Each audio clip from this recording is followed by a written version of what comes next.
Assalamualaikum warahmatullahi wabarakatuh. Perkenalkan, nama saya Alia Nafisa Larasati Napitupulu. Saya dari kelas 11 IPA 4. Di sini saya akan menjelaskan kronologi proklamasi kemerdekaan Indonesia.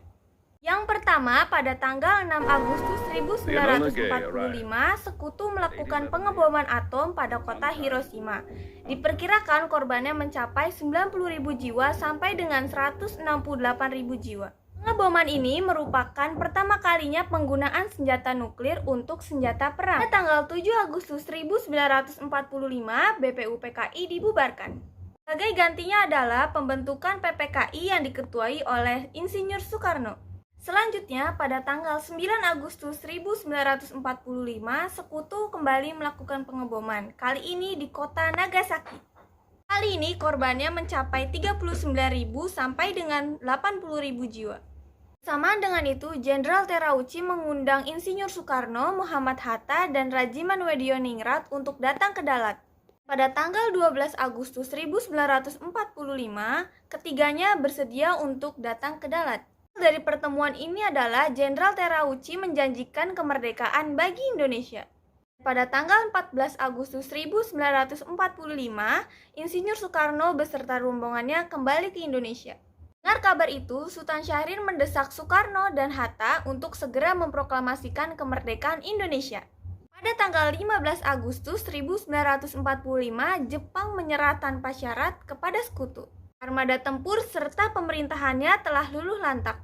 Juga mengalami kekosongan kekuasaan atau disebut vacuum of power di Indonesia.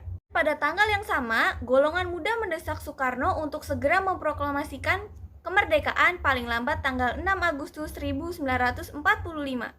Namun, Soekarno menolak dengan alasan ingin minta pendapat kepada anggota PPKI.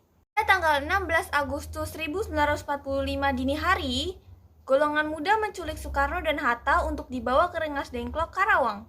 Ini adalah untuk menjauhkan Insinyur Soekarno dari pengaruh Jepang. Soekarno dipaksa untuk segera memproklamasikan kemerdekaan lewat radio. 16 malam hari, Soekarno kembali ke rumah Laksamana Maeda di Jakarta. Tokoh berkumpul untuk merundingkan persiapan proklamasi kemerdekaan. 16 malam hingga 17 pagi, para tokoh membahas rumusan naskah proklamasi kemerdekaan Indonesia. Mereka yang berperan adalah: pertama adalah Insinyur Soekarno, sang proklamator sekaligus penyusun naskah proklamasi. Yang kedua, Muhammad Hatta, sang proklamator yang turut menyusun naskah proklamasi dan menandatangani bersama Insinyur Soekarno. Ketiga, Ahmad Subarjo, tokoh golongan tua yang ikut serta mempersiapkan proklamasi. Yang keempat, Laksamana Tadashi Maeda, yang menyediakan rumahnya untuk dijadikan tempat menyusun konsep naskah proklamasi.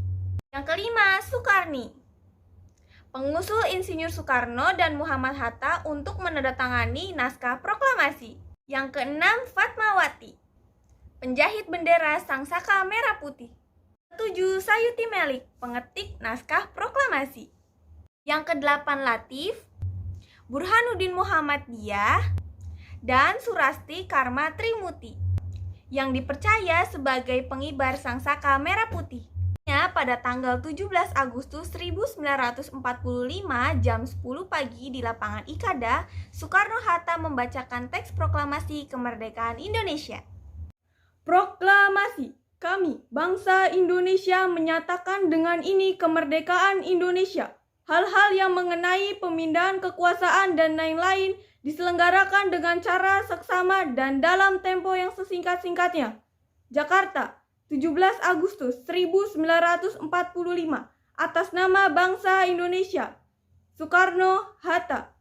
Tanggal 18 Agustus 1945, PPKI mengesahkan Undang-Undang Dasar 1945 sebagai dasar negara Indonesia.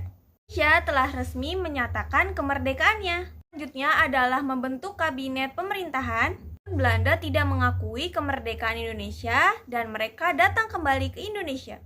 Terus merongrong kedaulatan Indonesia. Seluruh rakyat Indonesia dengan gagah dan berani mempertahankan kemerdekaan Indonesia. Pada akhirnya Belanda menyerahkan kedaulatan sepenuhnya ke Indonesia pada tanggal 27 Desember 1949. Dan video saya hari ini semoga bermanfaat. Wassalamualaikum warahmatullahi wabarakatuh.